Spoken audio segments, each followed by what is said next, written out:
రాష్ట్రంలో రాజకీయ విమర్శలు ఖచ్చితంగా వస్తాయి. Because you cannot hide your self from this political satirical roast.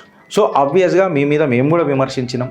ఆ విమర్శని మేము ఇప్పుడు క్షమాపణ చెప్తామంటే నేను క్షమాపణ చెప్తలేను మీకు కూడా. ఎందుకనంటే మీరు కడిగిన ముత్యంలోకి వస్తే ఇవన్నీ నలిఫై అయిపోతాయి. అప్పుడు మీరే మాట్లాడతారు. అప్పుడు ఆ రోజు మాట్లాడినారు కదా రా అని అంటారు. So still the matter is sub జుడిస్.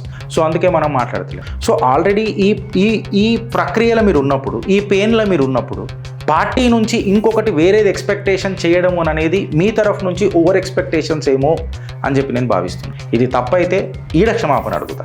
ఎందుకంటే మీ ఎక్స్పెక్టేషన్ ఏందో నాకు తెలియదు, అక్కడ సంభాషణ ఏందో నాకు తెలియదు. సో నా పర్సెప్షన్ రియాలిటీ కావాలన్నది మాత్రం కరెక్ట్ కాదు. మీ పోరాటం యాక్చువల్లీ ఎవరిపైన? కింద ఉన్న కోటరి పైన అని అంటే మీ నాన్నగారికి మీకు సత్సంబంధాలు ఉన్నప్పుడు, అన్నకు చెల్లెలకి సత్సంబంధాలు ఉన్నప్పుడు కింద కోటరి గంగలవోని మీకేం సంబంధం కవిత గారు? మీకు తెలుసు ఏం జరిగిందని అన్నది. మీరు కడిగిన ముత్యం లెక్క బయటకు వచ్చేస్తే ఇష్యూ క్లోజ్. ఈ కోటరీ అంతా ఎగిరిపోతారు కదా. అన్నా నేను మీకు ఉన్నా, మీ మీద నాకు నమ్మకం ఉన్నది, కలిసిపోదాం పా. మీరు కుడి భుజం కండ్రి, మా నాన్నకు నేను మన ఎడమ భుజం అవుతా, మన ఇద్దరం కలిసి వెన్నుపూస అయిదాం బీఆర్ఎస్ పార్టీకి అని ఒక ఫ్రేమ్ చేసి ఉంటే ఈ కోటరీ అంతా మన ఎగిరిపోతుంది కదా. ఓ ఫైటర్కి పుట్టిన కూతురు అని చెప్పి మీరు గర్వంగా చెప్పుకుంటారు.